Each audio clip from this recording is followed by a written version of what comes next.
Hi and welcome to another video. Today I'm going to be sharing the Unfolding Path Tarot with you. This is a deck that I recently got via Amazon that was created by Athene Noctua.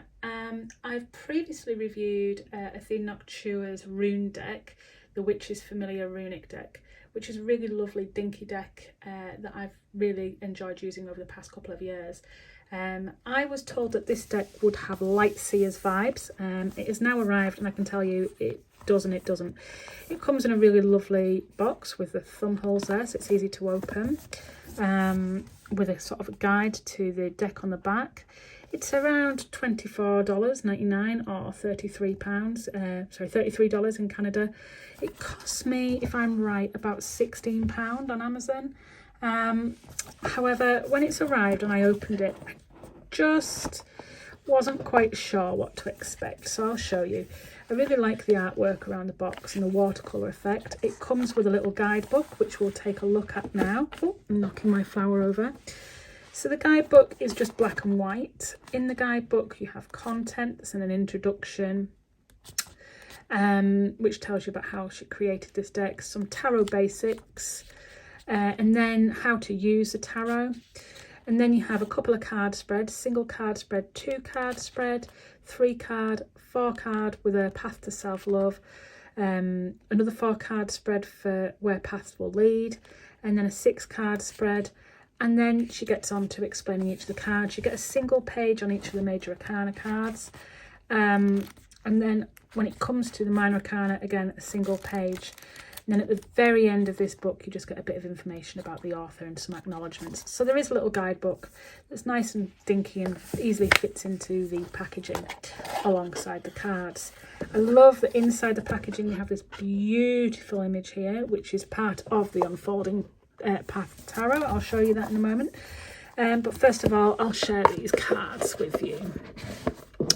So the deck has just got white plain edging, and the cards themselves are reversible. They've got these beautiful flowers on them. They are standard tarot size, and the card quality is matte and it's fairly chunky and nice. It's nice to shuffle.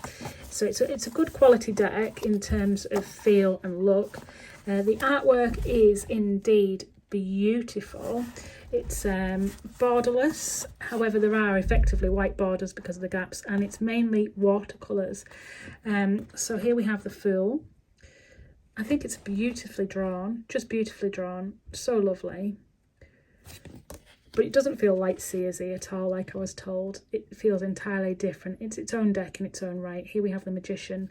I really like this card. I like the colours. And then we have the High Priestess. This is not a card that I feel fits the High Priestess as well as other decks that I've had, but still it's really nice. I can see what the card is trying to get over in terms of message, but it just doesn't feel quite right. Here we have the Empress with that pregnant belly.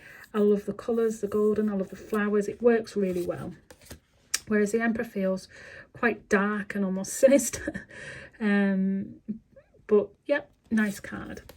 Then we have the Hierophant here, which I feel works really well again. I like the colours, I like the green, I like how it's been laid out. And I love how all the cards are really clearly labelled, and the font that she's used is really nice.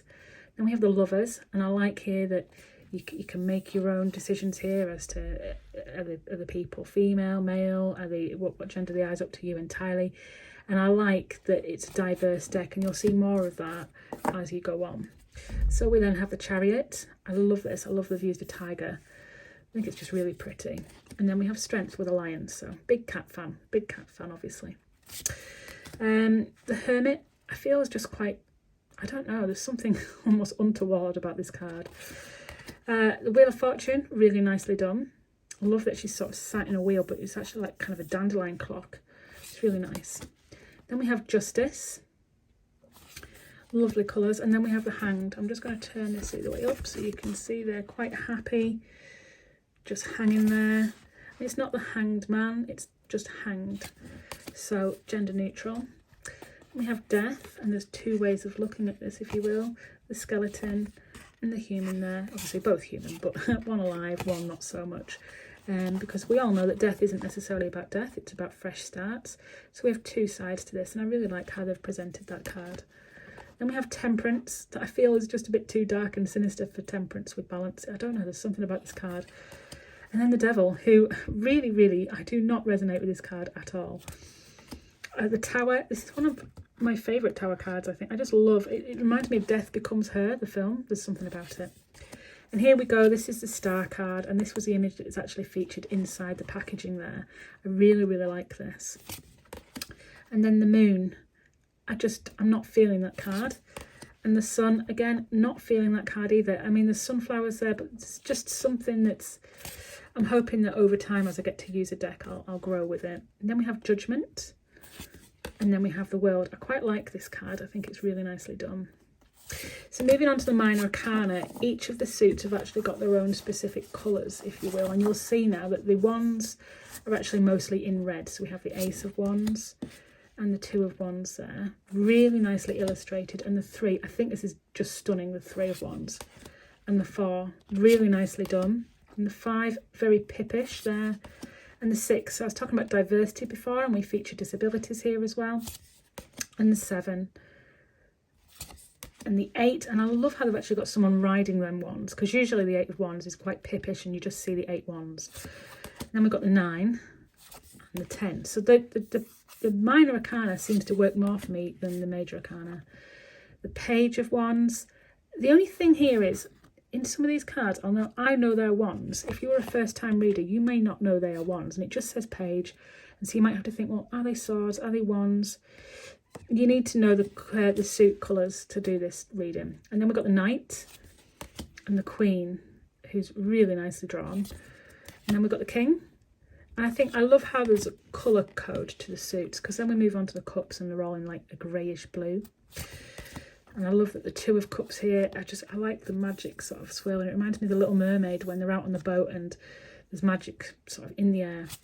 Then we've got the 3 of Cups and the 4, and the 4 works really well. And the 5. Now this is a really good image for the 5 of Cups. I think some of the way that the images are drawn, they convey the message so well. Then we have the 6 of Cups here, and the 7 with those making decisions and thinking and dreams, and the 8, which is an interesting way of drawing the 8.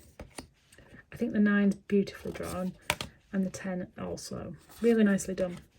The Page, who's actually elderly, which is interesting, because a page is usually a younger person in the cards. And then we have the Knight, and the Queen of Cups, and the King of Cups. So I really love this suit there. Then we have the Ace of Swords, and the 2 with the blindfold, and the 3, and I like how this is on their t-shirt and they look really stressed rather than it just being the heart with the 3 swords. Then we have the 4 and the 5, really nicely done. I like these shadows in the background. And the 6, I like she's not actually in the boat yet. Interesting. Then we have the 7, which is nicely done, and the 8. And you can see she's just sat behind them swords. She could get up and walk around them. And the 9, really well done, and the 10. I think the imagery is spot on for the Minor Arcana. Then we have the Page and the Knight, and the Queen, looking very official there, and the King. Moving finally on to the Pentacles, we have the Ace. I think this is such a beautiful suit here. And the 2, not feeling that card all that much. 3, I love that it's like a beekeeper almost here. And we have the 4 and the 5. This works really well, but we don't have those traditional sort of church windows in the background. And then the 6 and the 7, I love the sunflowers. And the 8, I'm not actually feeling this card all that much, but never mind. And the 9, again, the same, not resonating with me. Whereas the 10, definitely so. Then we have the Page, who looks quite wacky there. And then we have the Knight, looking quite businesslike. And the Queen. And the King. So this is the Unfolding Path Tarot. This is a new deck for me. I'm going to be using over the next couple of months. Is this something that you already have? Is this something that you would consider getting? Let me know what your thoughts are on this deck. I hope you found this video informative. Thanks for watching.